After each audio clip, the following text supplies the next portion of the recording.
Hello friends, welcome back to our YouTube channel GK with me.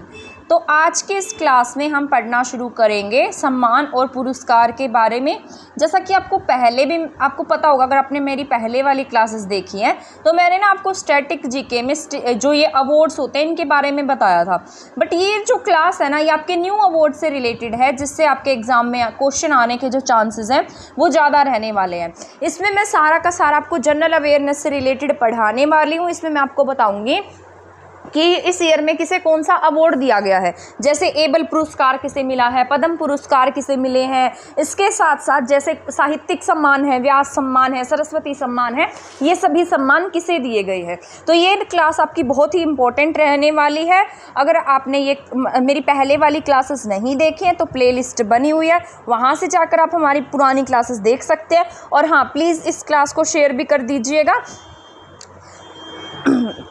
तो start कर देते हैं हमारी आज की क्लास को। जैसा कि आप यहाँ पर देख रहे हैं, ये क्लास सभी एग्ज़ाम के लिए हेल्पफुल रहने वाली है, चाहे आप किसी भी एग्ज़ाम की प्रिपरेशन कर रहे हैं। सबसे पहला जो पुरस्कार मैंने लिखा है उसका नाम है पद्म पुरस्कार। तो यहाँ पर सबसे पहले जो लिखा है वो पद्म पुरस्कार लिखा गया है। इसकी जो घोषणा है वो 25 जनवरी 2023 को की गई थी। ये सर्वोच्च नागरिक ये आपके नागरिक सम्मान होते हैं, आपको पता है सबसे सर्वोच्च पुरस्कार जो है वो भारत रत्न होता है। भारत रत्न के बाद में आपका पद्म विभूषण आता है, उसके बाद पद्म भूषण एंड देन पद्म श्री आता है। तो यहाँ पर आपके जो पद्म विभूषण है, पद्म भूषण है और पद्म श्री अवार्ड्स है, ये किस किस को दिए गए, कितने अवार्ड्स दिए गए हैं। तो जो आपके पद्म पुरस्कार हैं, अब की बार आपके टोटल 106 पद्म पुरस्कार वितरित किए गए हैं। तो 2023 के लिए टोटल पुरस्कार कितने दिए गए, 106। उसमें से आपके 6 पद्म विभूषण हैं, ठीक है, 9 पद्म भूषण हैं और 91 आपके पद्म श्री है। तो आपको याद रखना है सबसे ज़्यादा क्या दिए गए, अब की बार 6 पद्म विभूषण दिए गए हैं, 9 पद्म भूषण दिए गए हैं और साथ साथ 91 पद्म श्री दिए गए हैं। अगर मान लीजिए आपसे एग्जाम में पूछता भी है तो सबसे ज़्यादा मतलब जो ये पद्म विभूषण है ना, इनमें से क्वेश्चन आने के चांसेस रहते हैं, क्योंकि पद्म श्री बहुत सारे लोगों को दिया जाता है और पद्म विभूषण वैसे भी आपका इन तीनों में से बड़े लेवल का होता है। तो जैसे पहले भी जो प्रीवियस ईयर में क्वेश्चंस आए हैं उनमें पद्म विभूषण से क्वेश्चंस पूछे गए हैं। तो आपको पद्म विभूषण के याद रखने हैं कि किसे पद्म विभूषण से सम्मानित किया गया है। तो टोटल कितने मिले हैं इन्हें, 106 पद्म पुरस्कार वितरित किए इन्होंने। उसमें से 6 क्या हैं, पद्म विभूषण है, ठीक है। इसके बाद 9 क्या हैं, पद्म भूषण है और 91 क्या हैं, पद्म श्री हैं। तो ये याद रख लेना है। इसके बाद हम बात कर लेते हैं, इसमें से आपके 19 महिलाओं को भी ये पद्म पुरस्कार दिए गए हैं। उसके साथ साथ 2 विदेशी हैं जिन्हें क्या मिले हैं, पद्म पुरस्कार से सम्मानित किया गया है। आपने देखा होगा नहीं उसमें, ठीक है। तो यहाँ पर 7 और 7 किसे मिले हैं, मरणोपरांत मिले हैं। तो ये याद रख लेना है आपको। 19 महिलाएं हैं, 2 विदेशी हैं और 7 मरणोपरांत पद्म पुरस्कार वितरित किए गए हैं। अब हम बात कर लेते हैं कि पद्म विभूषण में किसे किसे पद्म विभूषण से सम्मानित किया गया है। सबसे पहले मैंने लिखा है श्रीनिवास वर्धन। अब आप पूछेंगे श्रीनिवास वर्धन कौन है, यूएसए से बिलोंग करते हैं, विज्ञान और इंजीनियरिंग में इन्हें क्या मिला है, मतलब विज्ञान और इंजीनियरिंग के लिए इन्होंने बहुत अच्छा काम किया, जिस वजह से इन्हें पद्म विभूषण से भारत सरकार ने सम्मानित किया है। इसके बाद है बालकृष्ण दोषी। बालकृष्ण दोषी को मरणोपरांत ये पुरस्कार दिया गया है। वास्तुकला से रिलेटेड है ये, ठीक है, आर्किटेक्चर से रिलेटेड है, गुजरात के रहने वाले थे। नेक्स्ट है आपका एस.एम. कृष्णा। एस.एम. कृष्णा को सार्वजनिक मामलों के लिए पुरस्कार दिया गया है और इसको मतलब ये कहाँ के रहने वाले हैं, कर्नाटक के रहने वाले हैं। दिलीप महान बोलिस, इनको दवा के लिए मिला है, वेस्ट बंगाल के रहने वाले थे। मुलायम सिंह यादव को मरणोपरांत पद्म विभूषण से सम्मानित किया गया, ये सार्वजनिक मामलों के लिए यूपी के रहने वाले हैं। तो आपको ये बात याद रख लेनी है, जरूरी है। सॉरी, वहाँ पर मैं जाकिर हुसैन जो मैंने आपको बताया है, ये जाकिर हुसैन ना अलग है, इन्हें कला और संगीत वगैरह के लिए दिया गया है और ये तबला वादक हैं। जो जाकिर हुसैन जी हैं ये तबला वादक हैं, ये वो वाले आपके प्रेसिडेंट नहीं हैं, ठीक है। तो ये महाराष्ट्र के रहने वाले थे, तो आपको मतलब उसमें कंफ्यूज नहीं होना है। तो ये दूसरे जाकिर हुसैन है। तो जाकिर हुसैन को कला और संगीत के लिए अवार्ड मिला है, तबला वादक है, महाराष्ट्र के रहने वाले हैं, ठीक है। ये मरणोपरांत नहीं है। मरणोपरांत किसे मिला है, बालकृष्ण दोषी को, इसके साथ साथ दिलीप महालबोनिस को, इसके साथ साथ मुलायम सिंह यादव को। तो 3 हैं आपके मरणोपरांत जिन्हें पद्म विभूषण से सम्मानित किया गया। इसके साथ साथ यहाँ पर श्रीनिवास वर्धन है, जाकिर हुसैन है और एस.एम. कृष्णा है, इन्हें भी क्या दिया गया है, आपके पद्म विभूषण दिया गया है। इनसे ये भी पूछ लिया जाता है कि कौन से मतलब सेक्टर में इन्हें दिया गया, किस क्षेत्र में दिया गया है। मैं HCS का एग्जाम दिया था, उसमें ये पिछली बार जो आपके पद्म पुरस्कार बांटे गए थे, जिसमें प्रभा अत्रे को भी पुरस्कार दिया गया था, वो वाला जो क्वेश्चन था ना, इस तरीके से 4 ऑप्शन बनाकर दिए थे और उनके ये कैटेगरी पूछ ली थी कि किसे किस क्षेत्र में क्या दिया गया है, पद्म पुरस्कार दिया गया। तो आपको ये अच्छे से याद रख लेना है। आपके एग्जाम में तो शायद इतना हाई लेवल का नहीं पूछा जाएगा, क्योंकि जो प्रीवियस ईयर है ना, बहुत सिंपल क्वेश्चन पेपर आया हुआ था, उसमें 1 लीनियर में क्वेश्चन पूछे गए थे और वो बहुत इजी टाइप में था। तो शायद आपका एग्जाम जो बहुत हाई लेवल का नहीं बनने वाला है, बट फिर भी आप इसको एक बार रीड कर लेना अच्छे से कि किसे कौन से क्षेत्र में अवार्ड दिया गया है। ठीक है, तो यहाँ पर हमने अभी पढ़ा है श्रीनिवास वर्धन विज्ञान और इंजीनियरिंग, ठीक है, बालकृष्ण दोषी वास्तुकला, जाकिर हुसैन कला और संगीत, एस.एम. कृष्णा सार्वजनिक मामले, दिलीप महानबोनिस दवा के लिए, मुलायम सिंह यादव सार्वजनिक मामलों के लिए। तो यहाँ पर हमारा कंप्लीट हो जाता है पद्म पुरस्कार से रिलेटेड टॉपिक, जो मैंने आपको इसी क्लास में कंप्लीट करा दिया है। आपको इसके लिए अलग से टॉपिक पढ़ने की अब नीड नहीं रहने वाली है। तो ये आपका इंपॉर्टेंट है, इसको अच्छे से पढ़कर जाना। अब हम पढ़ते हैं सेकंड क्वेश्चन। सेकंड में लिखा है असम वैभव पुरस्कार। असम वैभव पुरस्कार जो है ये असम सरकार के द्वारा, मतलब ये जो पुरस्कार है ये किसके द्वारा दिया जाता है, असम सरकार के द्वारा दिया जाता है, असम राज्य के द्वारा दिया जाता है। और ये मतलब किन्हें दिया गया है, डॉक्टर तपन सेकिया को दिया गया है। डॉक्टर तपन सेकिया नाम है। कैंसर की मतलब जो कैंसर वगैरह होती है उस कैंसर रोगियों की देखभाल वगैरह के लिए ने ये पुरस्कार से सम्मानित किया गया। तो आपसे पूछा जाए असम वैभव पुरस्कार किसे दिया गया है, तो तपन सेकिया को दिया गया है। ये ऐसे क्वेश्चन पूछ लिए जाते हैं एग्जाम में, क्योंकि ये ना थोड़े इंपॉर्टेंट होते हैं इसलिए। इसके बाद ये भी बहुत ज़रूरी क्वेश्चन रहने वाला है आपका 65th ग्रैमी पुरस्कार। ऐसे पुरस्कार भी पूछे जाते हैं। ऑस्कर पूछ लिया जाएगा आपसे।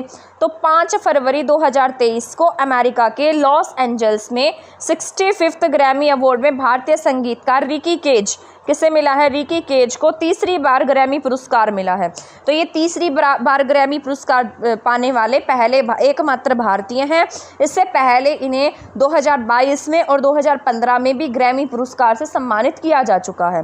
तो अभी 2023 में किसे मिला है, रिकी केज को मिला है। ठीक है, 65th ग्रैमी पुरस्कार था ये 2023 वाला। एल्बम कौन सी थी इनकी, डिवाइन टाइड्स के लिए इन्हें क्या मिला है, ग्रैमी पुरस्कार मिला। ये ना म्यूजिक में दिया जाता है, म्यूजिक में मिलता है इनको ये अवार्ड। तो ये इंपॉर्टेंट है। जितने भी अवार्ड्स लिखे हैं ना, सारे के सारे इंपॉर्टेंट लिखे हैं मैंने यहाँ पर।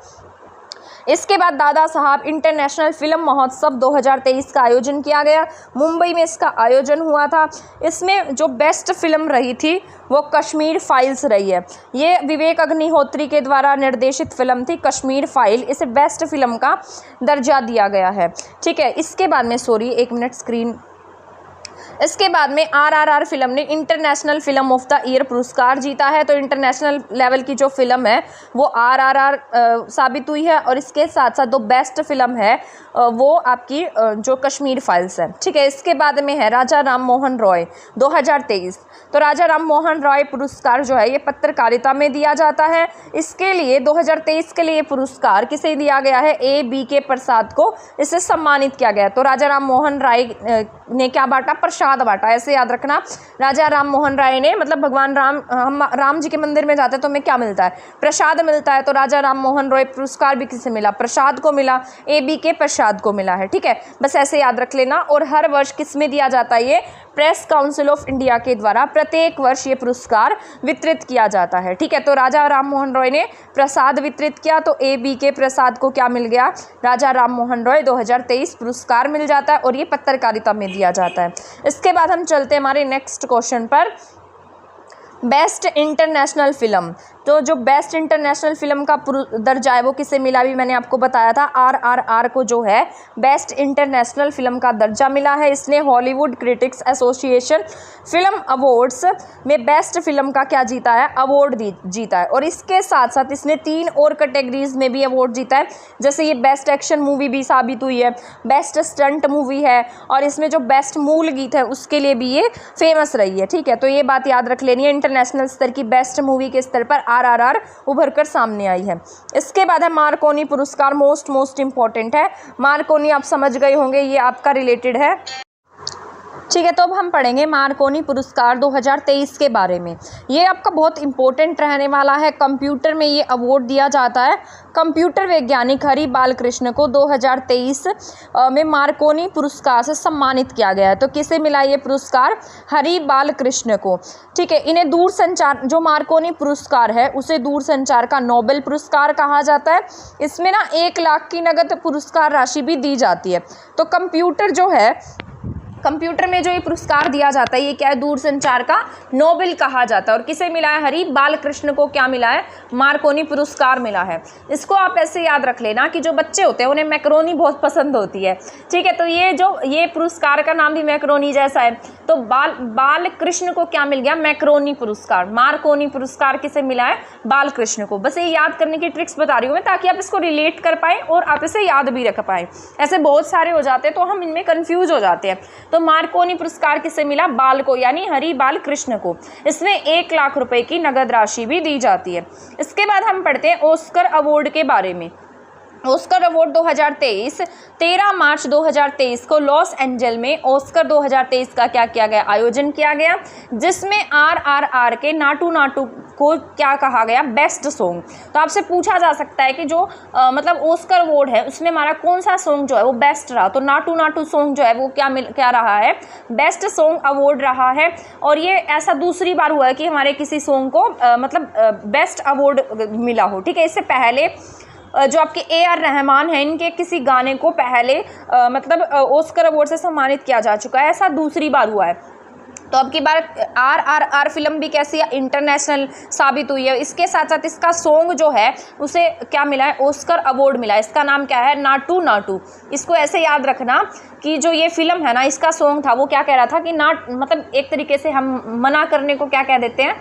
नाट रहा है। मतलब ये तो मुझे नाट गया। ठीक है, मना कर गया। हम हरियाणवी में बोलते हैं ना, ये तो मैंने नाट गया, तो मतलब ये तो मुझे मना कर गया। तो इस तरीके से जो नाटू नाटू सॉन्ग है ये क्या कह रहा था कि मैं नाट रहा हूँ, मुझे नहीं चाहिए ये अवार्ड, फिर भी ये अवार्ड इसे मिल गया। तो नाटू नाटू कहते कहते भी ऑस्कर अवार्ड ले गया ये। ठीक है, तो ऑस्कर किसे मिला है? नाटू नाटू को। तो नाटू नाटू सॉन्ग को क्या मिला? ऑस्कर मिला है। इसके साथ साथ ये इससे पहले AR रहमान और गुलजार की 2008 में ब्रिटिश निर्देशक थे एक डैनियल बॉयल, इन्होंने एक मूवी बनाई थी स्लम डॉग मिलियनेयर से। उनका एक सॉन्ग था जय हो, उसे क्या मिला था? ऑस्कर अवार्ड से पहले सम्मानित किया गया था 2008 में। अब ये दोबारा से दूसरी बार ऐसा हुआ है कि हमारे किसी सॉन्ग को क्या मिला है? ऑस्कर अवार्ड मिला है। ठीक है, तो बस आपको याद रख लेना है। इसके बाद में कार्तिकी गोंजाल्विस द्वारा निर्देशित एक शॉर्ट फिल्म आई थी। ठीक है, शॉर्ट मूवी थी जिसका नाम था द एलिफेंट विस्पर। इसे क्या मिला है? बेस्ट मूवी का दर्जा मिला है, बेस्ट शॉर्ट फिल्म का दर्जा मिला है। किसे? द एलिफेंट विस्पर को। तो नाम क्या है इसका? The elephant whisper. तो द एलिफेंट विस्पर को क्या मिला है? बेस्ट शॉर्ट फिल्म का अवार्ड मिला है। तो बेस्ट शॉर्ट फिल्म का अवार्ड किसे मिला? जो शॉर्ट फिल्म है द एलिफेंट विस्पर। इसके बाद हम पढ़ते हैं पिक्चर ऑफ द ईयर 2022। आपने देखा होगा जो बहुत सुंदर पिक्चर होती है ना, उसे क्या बना दिया जाता है? पिक्चर ऑफ द ईयर बना दिया जाता है। तो उसी तरीके से हमारे भारतीय मूल के एक इंजीनियर हैं, उनके सह फोटोग्राफर कार्तिक सुब्रमण्यम। ठीक है, इनकी डांस ऑफ ईगल शीर्षक वाली एक फ़ोटो है जिसे क्या साबित किया गया? क्या कहा गया कि ये क्या है? The picture of the year, picture of the year कहा गया इसको। इसने 5000 से अधिक कॉपीज को पीछे छोड़ते हुए नेशनल जियोग्राफिक की फोटो ऑफ द ईयर में टॉप स्थान हासिल किया है। यानी कि एक और पिक्चर थी जिसकी 5000 से ज़्यादा कॉपीज क्या हुई थी? सेल हुई थी, लेकिन उसको भी इसने पीछे छोड़ दिया और क्या हासिल किया? टॉप स्थान हासिल किया है 2022 में। इसका नाम क्या है? डांस ऑफ ईगल्स है। तो बस ये याद रख लेना, क्या नाम है इसका? डांस ऑफ ईगल्स है। इसके बाद है लाइफ टाइम अचीवमेंट ऑनर पुरस्कार 2023। तो लाइफ टाइम अचीवमेंट ऑनर पुरस्कार 2023 किसे दिया गया? हमारे जो पूर्व प्राइम मिनिस्टर रह चुके हैं डॉक्टर मनमोहन सिंह, इन्हें आर्थिक और राजनीतिक क्षेत्र में लाइफ टाइम अचीवमेंट अवार्ड से सम्मानित किया गया है इंडिया UK ऑनर्स की तरफ से। इसके साथ साथ जो ये अवार्ड है यहाँ पर जैसे परिणीति चोपड़ा है, राघव चड्ढा हैं, इनको भी ये पुरस्कार दिया गया था। ठीक है, तो ये यहाँ पर सहयोगी रहे थे, एक तरीके से हम कह सकते हैं कि सहयोगी रहे हैं। बट ये जो नाम पूछा जाएगा तो हमें ये टिक करना है। लाइफ टाइम अचीवमेंट ऑनर पुरस्कार 2023 पूर्व prime minister doctor Manmohan Singh को दिया गया है। इसके साथ साथ जो बड़ी बड़ी हस्तियां वो भी यहाँ पर शामिल रही थी। इसके बाद हम पढ़ते हैं नेक्स्ट पॉइंट हमारा, भारत का नंबर 1 पुलिस थाने का पुरस्कार किसे दिया गया। यानी कि इंडिया का जो नंबर 1 पुलिस थाना है वो ओडिशा के गंजाम जिले के अस्का पुलिस स्टेशन को दिया गया है। तो हमारे यहाँ का नहीं है, ये दूर का है, ओडिशा का है। ओडिशा का कौन सा जिला है? गंजम, उसका स्टेशन का नाम है अस्का। ठीक है, तो ये फर्स्ट आया है। इसके साथ साथ यहाँ पर सेकंड स्थान पर भी ओडिशा का ही है, गंगापुर पुलिस स्टेशन, ये इसको सेकंड अवार्ड दिया गया। इसके साथ साथ थर्ड स्थान पर उत्तराखंड का चंपावत डिस्ट्रिक्ट का बनवसा थाना जो है वो थर्ड स्थान पर रहा है। तो बस आपको ये याद रख लेने, ये इंपॉर्टेंट रहने वाले हैं। इसके बाद है भारत रत्न डॉक्टर अंबेडकर पुरस्कार 2023। तो भारत रत्न डॉक्टर अंबेडकर पुरस्कार 2023 किसे दिया गया? ये मोस्ट इंपॉर्टेंट रहने वाला है, बहुत जरूरी है ये। ठीक है, 1996 में महाराष्ट्र सरकार द्वारा स्थापित 13वां भारत रत्न डॉक्टर अंबेडकर पुरस्कार, मतलब कब स्टार्ट हुए थे ये? 1996 में। और किसके द्वारा शुरू किए गए? महाराष्ट्र की सरकार के द्वारा। तो अब की बार ये 13 नंबर का डॉक्टर अंबेडकर पुरस्कार प्रदान किया गया। और ये किसे दिया गया है? और दिया किसने था? भारत के पूर्व राष्ट्रपति रामनाथ कोविंद ने भय मुक्त यूपी बनाने के प्रयासों के लिए सीएम योगी आदित्यनाथ को ये क्या दिया है? पुरस्कार से सम्मानित किया। इसका आयोजन कौन करता है? बुद्धंजलि रिसर्च और फाउंडेशन इसका क्या इसका आयोजन किया था उसने। तो बस यही याद रख लेना, मिला किसे? इतना याद रख लेना, सीएम योगी आदित्यनाथ को ये पुरस्कार से सम्मानित किया गया, भारत रत्न डॉक्टर भीमराव अंबेडकर पुरस्कार 2023। इसके बाद ये रमन मैग्सेसे पुरस्कार के बारे में भी मैंने आपको बताया था। मैंने आपको कहा था कि इसे एशिया का नोबेल कहा जाता है। इसके साथ साथ ये फिलीपींस के जो पूर्व राष्ट्रपति थे, एक बार एरोप्लेन क्रैश में उनकी डेथ हो गई थी, एयरप्लेन क्रैश में, जिसके बाद में उनकी याद के लिए इन्होंने क्या शुरू कर दिया था? रमन मैग्सेसे अवार्ड शुरू कर दिया था।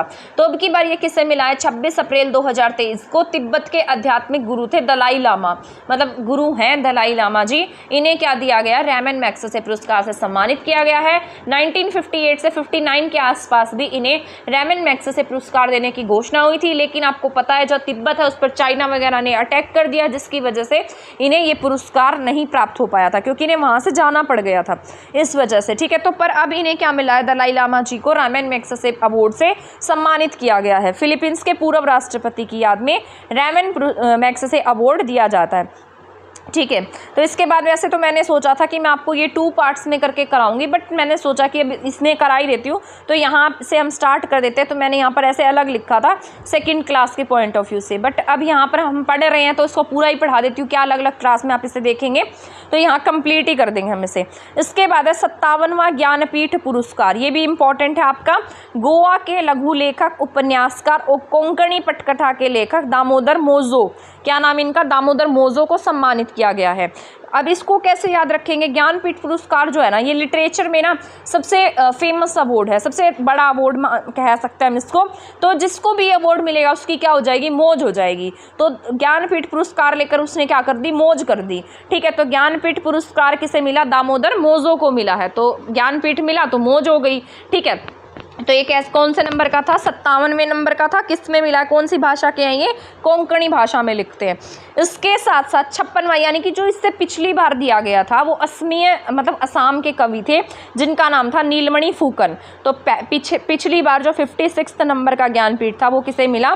नीलमणि फुकन को मिला था, लेकिन एट प्रेजेंट मौज हो गई उनकी। ठीक है, दामोदर मोजो को मिल गया। कोंकणी भाषा के क्या हैं ये? मतलब उपन्यासकार हैं, लेखक हैं, कहानीकार हैं, तो इन्हें ये ज्ञानपीठ पुरस्कार से सम्मानित किया गया। अब हम पढ़ लेते हैं पुलतीजर पुरस्कार। ये भी पत्रकारिता के क्षेत्र में दिया जाता है, अमेरिकी संगठन के द्वारा दिया जाता है। अमेरिका का सर्वोच्च सम्मान है पत्रकारिता में। 22 पुलतीजर श्रेणियां हैं, उन श्रेणी में से 21 विजेताओं को क्या दिए गए? $15,000 नगद पुरस्कार दिए गए हैं। और इसके साथ साथ यहाँ पर जैसे वार्षिक पुलतीजर पुरस्कार जो है ये पहली बार 1917 में शुरू किया गया था। इसमें जो पत्रकारिता है इसमें इंटरनेशनल रिपोर्टिंग के लिए किसे मिला? न्यूयॉर्क टाइम्स को दिया गया ये अवार्ड। इनका उपन्यास में दानव कॉपरहेड को मिला, मतलब जो उपन्यास है उसका नाम है दानव कॉपरहेड। इसके विजेता कौन है? बारबारा, मतलब बारबारा ने क्या लिखा? उपन्यास लिखा है। तो उपन्यास कौन से उपन्यास को मिला है? दानव कॉपरहेड को। इसको लिखा किसने है? बारबारा। और पत्रकारिता की बात की जाए तो न्यूयॉर्क टाइम्स को मिला है। ठीक है, इसके बाद चलते हैं नेक्स्ट पॉइंट पर, ये भी इंपॉर्टेंट रहने वाला है आपका। पीएम मोदी को प्रदेशों के 4 देशों के शीर्ष पुरस्कार से सम्मानित किया गया। उसमें से जैसे आपके पापुआ न्यू गिनी है, वहाँ गए थे ये, वहाँ पर इन्हें अवार्ड दिया गया है, ठीक है।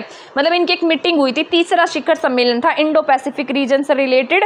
तो यहाँ पर पापुआ न्यू गिनी में मोदी को Grand Companion of the Order of Logohu, ये एक अवार्ड का नाम है, इससे सम्मानित किया गया। तो ये कहाँ का अवार्ड है?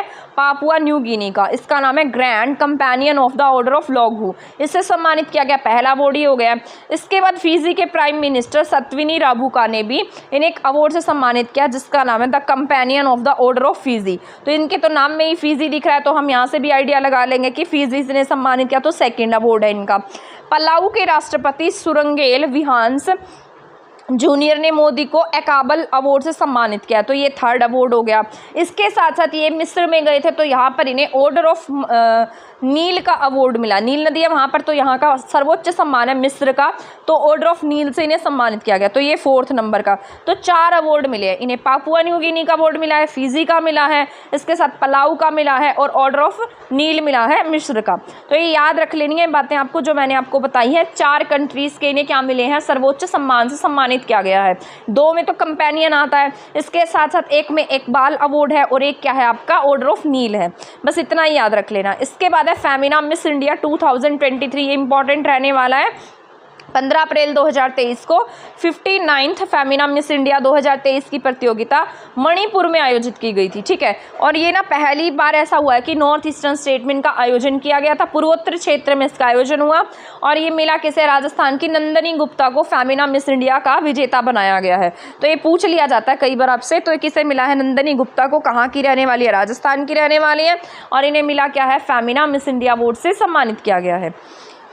इसके बाद मोस्ट इंपॉर्टेंट है एबल पुरस्कार, ठीक है। एबल पुरस्कार जो है ये आपका मैथमेटिक्स में दिया जाता है। जो मैथमेटिक्स में बहुत अच्छा काम करते हैं उन्हें ये पुरस्कार सम्मानित किया जाता है। अर्जेंटीना के ब्यूनस आयर्स में जन्मे लुइस कैफ्रेली, तो किसे मिला है? लुइस कैफ्रेली को एबल पुरस्कार से सम्मानित किया गया है। गणित का नोबेल प्राइज़ कहा जाता है ये, मतलब ये क्या है? मैथमेटिक्स का नोबेल है, इसे उसके बराबर माना जाता है। तो किसे मिला है? कैफ्रेली को मिला है, ठीक है। ऐसे याद रख लेना। मतलब इसको याद करने का तरीका मैं आपको क्या बताऊं? कैफ्रेली, तो बस ऐसे याद रख लेना, इसको तरीका नहीं मिल रहा मुझे इसको याद कराने का। तो बस कैफ्रेली को क्या मिला? एबल मिला है, ठीक है। तो लुइस कैफ्रेली को एबल मिला है। इसके बाद है वन्य जीव संरक्षण पुरस्कार। मोस्ट इंपॉर्टेंट, 3-4 लगा लो चाहिए, इस पर बहुत जरूरी क्वेश्चन है। वन्य जीव संरक्षण पुरस्कार 2023 ये मिला है आलिया मीर को। जम्मू कश्मीर की रहने वाली हैं आलिया मीर, यूनियन टेरिटरी की पहली महिला हैं जिन्हें वन्य जीव संरक्षण पुरस्कार से सम्मानित किया गया है। आलिया मीर इनका नाम है, और ये मोस्ट इंपॉर्टेंट क्वेश्चन है आपका, ठीक है। बस इसका नाम याद रख लेना, आपसे यही पूछा जाएगा।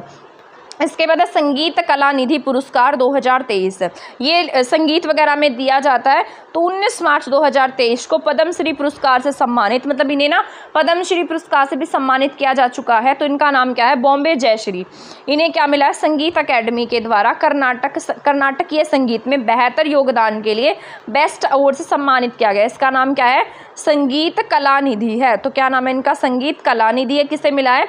जयश्री को, ठीक है। तो संगीत में अवार्ड मिला किसे? जय कर दी इन्होंने, जयश्री को मिला है। इसके बाद है BBC most important, BBC Indian sports women of the year award. Tokyo Olympic खेलों की रजत पदक विजेता भारोत्तोलक मीराबाई चानू ने 2022 का sports women of the year award जीता है। तो आपसे पूछा जाए sports women of the year award किसे दिया गया? मीराबाई चानू को ये अवार्ड दिया गया। मीराबाई चानू जो है मणिपुर की रहने वाले 28 ईयर की हैं, 2021 में भी अवार्ड जीत चुकी हैं। इसके साथ साथ ये जो नीचे लिखे हैं मैंने 3, ये भी इंपॉर्टेंट हैं, आपके जरूरी हैं। BBC para sports women, para जैसे आपके पैरा ओलंपिक हुए थे उसमें से para sports women of the year Bhavina Patel बनाई गई हैं। BBC lifetime achievement award Pritam Siwach को मिला है, हॉकी खिलाड़ी हैं। BBC emerging player of the year boxer Neetu Ghanghas को मिला है, ये हमारे हरियाणा से बिलोंग करते हैं, ठीक है। तो BBC emerging player of the award boxer Neetu Ghanghas को मिला है, ये इंपॉर्टेंट है, इसको याद रख लेना। इसके बाद है व्यास सम्मान 2022, ये मैंने सारे आपको पढ़ाए थे, बट ये जो न्यू वाले हैं ना ये भी ज़्यादा पढ़ने ज़रूरी हैं। तो ज्ञान चतुर्वेदी को क्या मिला, व्यास सम्मान मिला है। और इन्होंने क्या लिखी है, पागलखाना उपन्यास लिखा था, तब इन्हें इस अवार्ड से सम्मानित किया गया। अब इसको कैसे याद रखोगे, ऐसे याद रखो, जिसके पास ज़्यादा ज्ञान हो जाता है दुनिया उसे पागल कहने लगती है, ठीक है। तो ज्ञान चतुर्वेदी ने क्या लिखा, पागलखाना उपन्यास लिखा, और क्या बन गए वो, व्यास, स्वामी व्यास के जैसे बन गए, ठीक है। तो व्यास सम्मान किसे मिला है, डॉक्टर ज्ञान चतुर्वेदी को मिला है। उपन्यास क्या लिखा, पागलखाना लिखा है, ठीक है। तो व्यास सम्मान, ज्ञान चतुर्वेदी और पागलखाना। 1991 में के बिरला फाउंडेशन के द्वारा ये पुरस्कार शुरू किया गया था। एट प्रेजेंट इसमें 4 लाख रुपए की नगद राशि दी जाती है, बस ये याद रखना है, ठीक है। आई होप आपको भी ये याद हो जाएगा। सरस्वती सम्मान तमिल लेखिका को उनकी पुस्तक सूर्यवंशम के लिए दिया गया। तो पुस्तक याद रख लेना, सरस्वती से सूर्यवंशम, ठीक है। और ये 15 लाख रुपए की इसमें राशि दी जाती है। इसके बाद है Lorien sportsman of the year, ये मिला है लियोनेल मेसी को। ये आपको पता है फीफा वर्ल्ड कप जीता इन्होंने एक ही वर्ष में, मतलब इन्हें 2 अवार्ड मिले हैं, ठीक है। तो लियोनेल मेसी को मिला ये अवार्ड एक ही वर्ष में, इन्हें world sportsman of the year और इसके साथ साथ world team of the year का अवार्ड भी एक साथ मिलने वाली पहले एथलीट बन गए हैं। इसके साथ साथ इन्हें मतलब यहाँ पर Lorien sportsman of the year भी मिल चुका है और फीफा वर्ल्ड कप भी इन्होंने जीता था। तो ये याद रख लेना। अभी हमारा लास्ट है, बस ये 1 लीनियर में मैंने लिख दिया है पर इंपॉर्टेंट है। Governor of the year award RBI के गवर्नर शक्तिकांत दास को दिया गया है। तो गवर्नर हैं बैंक के, कौन है, शक्तिकांत दास, इन्हें क्या मिला है, governor of the year award से सम्मानित किया गया। मोस्ट इंपॉर्टेंट, ये मैंने एक टेस्ट सीरीज दी थी उसमें ये क्वेश्चन पूछा गया था, बहुत जरूरी क्वेश्चन है ये। प्रेसिडेंट कलर पुरस्कार मिला है INS द्रोणाचार्य को। तो ये इंपॉर्टेंट है, द्रौपदी मुर्मू जी ने ये अवार्ड दिया था। तो प्रेसिडेंट कलर पुरस्कार INS द्रोणाचार्य। इसके बाद है अप्रवासी उपलब्धि पुरस्कार नीला बेंदापुरी को मिला है, ठीक है। इसके बाद है प्रधानमंत्री पुरस्कार 2022। तो प्रधानमंत्री पुरस्कार 2022 किसे दिया गया, केंद्रीय स्वास्थ्य मंत्रालय के सचिव राजेश भूषण को ये पुरस्कार दिया गया। तो PM पुरस्कार 2022 केंद्रीय स्वास्थ्य मंत्रालय के सचिव राजेश भूषण को ये अवार्ड मिला है। इसके बाद है the Order of white eagle. Order of white eagle किसे दिया गया, ये जो आपको पता होगा इनकी लड़ाई चल रही है रशिया की और यूक्रेन की। तो यूक्रेन के जो ये प्रेसिडेंट हैं व्लादिमीर जेलेंस्की, तो व्लादिमीर जेलेंस्की को क्या मिला है, the Order of the white eagle, ठीक है। तो order of the white eagle किसे मिला है, व्लादिमीर जेलेंस्की को मिला है। इसके बाद है स्तोकबा मानवतावादी पुरस्कार 2023। ये किसे मिला, मानवता के लिए जो काम करते हैं ना, सोनम वांगचुक, ठीक है। तो मानवतावादी पुरस्कार 2023 से किसे सम्मानित किया गया, सोनम वांगचुक को सम्मानित किया गया है। तो स्तोकबा मानवतावादी पुरस्कार 2023 सोनम वांगचुक को मिला है। इसके बाद है इंटरनेशनल बुकर पुरस्कार, ये मिला है आपका 2023 का जॉर्जी गोस्पेनिवोव और अनुवादक एंजेला रोडेल। तो इनके तो नाम भी बहुत अजीब से हैं, बोले भी नहीं जाते। जॉर्जी याद रख लेना और एंजेला याद रख लेना, ठीक है। जॉर्जी और साथ साथ इनके अनुवादक हैं एंजेला, इन्हें क्या मिला है, इंटरनेशनल बुकर प्राइज़ मिला है। इसके बाद है गांधी शांति 2021 का पुरस्कार किसे मिला था, प्रेस नाम है इनका और ये कहाँ की रहने वाली थी, गोरखपुर की, ठीक है। तो इन्हें क्या मिला है, गीता प्रेस को गोरखपुर की रहने वाली है, गांधी शांति 2021 से सम्मानित किया गया था। जर्मन बुक ट्रेड का शांति पुरस्कार किसे मिला, सलमान रुश्दी को मिला। तो ये भी आपका इंपॉर्टेंट हो जाता है। जर्मन बुक ट्रेड का शांति पुरस्कार किसे दिया गया, सलमान रुश्दी को दिया गया है, ठीक है। तो ये सारे के सारे क्वेश्चन जो मैंने आपको समझाए हैं, पढ़ाए हैं, इसको 2-3 बार रीड कर लीजिएगा, आपके लिए बहुत हेल्पफुल रहेंगे। ये जितने भी है ना अवार्ड वगैरह, इनमें से देखना आपको क्वेश्चन जरूर देखने को मिलेगा। ये जितने भी मैं आपको ये करा रही हूँ, जितना करंट अफेयर करा रही हूँ, सारा का सारा इंपॉर्टेंट है और किसी न किसी एग्जाम में जरूर आएगा या फिर इनमें से किसी न किसी एग्जाम में क्वेश्चन पूछे ही गए हैं। तो मिलेंगे अब हमारी नेक्स्ट क्लास में नेक्स्ट टॉपिक के साथ, तब तक आप हमारे चैनल के साथ बने रहें। थैंक यू, धन्यवाद।